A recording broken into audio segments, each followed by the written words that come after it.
Hi guys, welcome back to our YouTube channel. இன்னைக்கு பாத்தீங்கன்னா நம்ம விடாமுயற்சியோட ரிவ்யூ பார்க்க போறோம். இந்த படம் பாத்தீங்கன்னா அசர்பைஜான்ல நடக்கிற மாதிரி காட்டுறாங்க. சோ அங்க பாத்தீங்கன்னா ஒரு பார் கேஃபே ஒரு சீன் ஒன்று வருது. அதுல பாத்தீங்கன்னா எல்லாருமே அசர்பைஜான் லாங்குவேஜ்ல பேசுறாங்க. Aashi Hua ஊஷி Hua. இதனால என்ன பிரயோஜனம்? யாருக்குமே ஒன்றும் புரியல. என்ன லாஜிக் இருக்கு? பெறப்பட்ட பேடிஎம் தொகை ரூபாய். லாஜிக் எங்க பாக்குறீங்க? படத்தோட மேஜிக் பாருங்க. கண்டிப்பா பாத்தீங்கன்னா உங்க குடும்பத்தோட இந்த படத்தை போய் பார்க்கலாம். அந்த ஸ்கிரீன் பிரசன்ஸ் அவ்வளவு சூப்பரா இருக்கு. எல்லாருமே என்ஜாய் பண்ணுவாங்க. இப்படியும் ஒரு சிலர். அதே மாதிரியே ட்விட்டர், அதாவது இப்போ கரண்டா எக்ஸ், அதுல பாத்தீங்கன்னா ஒரு குறிப்பிட்ட குரூப் இருக்கு. அதுல வந்து அவங்களுக்கு பிடிச்ச ஹீரோ படம் மட்டும் தான் நல்லா ஓடணும்னு சொல்லிட்டு ஒரு மைண்ட் செட்ல இருக்காங்க. அது கண்டிப்பா ஹெல்த்தி கிடையாது. சோ படம் நல்லா இருந்தா கண்டிப்பா பாராட்டலாம். இருந்தாலும் ஒரு பர்பஸ்ஃபுல் நெகட்டிவிட்டி ஸ்ப்ரெட் பண்றாங்க. அதை கொஞ்சம் தவிர்க்கலாம். ஸோ இப்போ நம்ம வந்து நம்மளோட ஆக்சுவல் ரிவ்யூக்குள்ள போயிடலாம். ஸோ இந்த படத்துல பாத்தீங்கன்னா தலை சொல்லக்கூடாதா, ஏகே ஐயா நடிச்சிருக்காரு. த்ரிஷா, ஆரவ், அர்ஜுன், ரெஜினா கெசண்டா நடிச்சிருக்காங்க. எல்லாருமே அவங்களோட பெர்ஃபார்மன்ஸை ரொம்ப நல்லாவே பண்ணியிருக்காங்க. எந்த இடத்துலயுமே வந்து ஆர்டிபிஷியலா தெரியல, நல்லா தான் நடிச்சிருக்காங்க.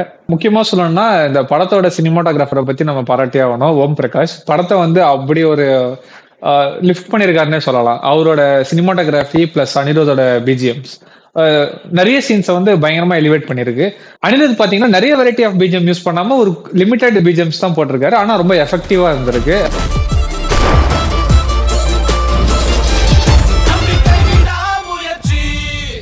குறிப்பா பாத்தீங்கன்னா படத்தோட செகண்ட் ஹாஃப்ல சில ஸ்டன் சீக்வன்சஸ் எல்லாம் பயங்கரமா எக்ஸிக்யூட் பண்ணிருக்காங்க. ரொம்ப நல்லாவே வந்திருக்கு. மகிழ் திருமணியை வந்து நம்ம பாராட்டி ஆகணும். அஜித் மாதிரி ஒரு ஸ்டார் கிடைச்சவன இஷ்டத்துக்கு மாஸ் எலிமெண்ட்ஸ் போட்டு திணிக்காம அந்த கதைக்கு என்ன தேவையோ அந்த அளவுக்கு எடுத்திருக்காங்க. அது ரொம்ப சூப்பரா அவுட்புட் வந்திருக்கு.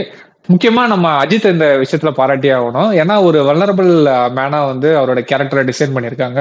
ஸோ ஒரு மாஸ் ஹீரோ வந்து மாஸ் ஹீரோ சப்ஜெக்ட் தான் பண்ணணும்னு கிடையாது, இந்த மாதிரியும் பண்ண முடியும்னு சொல்லிட்டு அவர் ப்ரூவ் பண்ணியிருக்காரு. நம்ம வந்து ஹாலிவுட் படம் அப்புறம் மலையாள படம்லாம் வந்து பாராட்டுறத நிறைய பார்த்துருக்கோம். பட் நம்ம ஊரு பிக் ஹீரோஸ் இந்த மாதிரி படம் பண்ணும்போது நம்ம சப்போர்ட் பண்ணி தான் ஆகணும். ஏன்னா அவ்வளோ நல்லா வந்திருக்கு படம். இந்த படம் பிரேக் டவுன் படத்தோட இன்ஸ்பிரேஷனா இருந்தாலும் நம்ம ஊரு கதைக்கு ஏற்ற மாதிரி அதை அழகா நீட்டா டிசைன் பண்ணி நம்மளுக்கு ஒரு படத்தை கொடுத்துருக்காங்க. அஜித்னா பயங்கரமா ஒரு ஃபைட் சீனு ஃபுல்லா வந்து ரகலையா இருக்கணும் அப்படின்னு நினைச்சிட்டு வரவங்களுக்கு கண்டிப்பா ஒரு டிசப்பாயின்மெண்ட் தான்.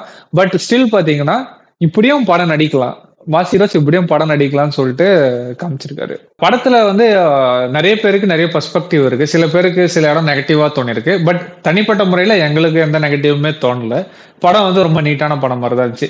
குறிப்பா எனக்கு வந்து பாஸ்ட் ஒரு 10 இயர்ஸ்ல வந்து ரொம்ப பிடிச்ச அஜித் படம் இதுன்னு கூட சொல்லலாம். கண்டிப்பா தியேட்டர்ல போய் பார்க்கலாம். இது மாதிரி அவன் சொல்றான் இவன் சொல்றான்னு சொல்லிட்டு இன்னொருத்தர் பெர்ஸ்பெக்டிவ் உங்க பெர்ஸ்பெக்டிவா நினைச்சு நீங்க படத்துக்கு போறதை ஸ்டாப் பண்ணிடாதீங்க. உங்களுக்கு போன போல இருந்துச்சுன்னா கண்டிப்பா போயிருங்க. ஏன்னா இப்போ யாரும் அவ்வளவு ஜெனியூனா இருக்கிறது இல்லை. ஸோ நீங்க தான் அதை டிசைட் பண்ணணும். மறக்காம சேனலை சப்ஸ்கிரைப் பண்ணிருங்க. நெக்ஸ்ட் வீடியோல பார்க்கலாம். பை.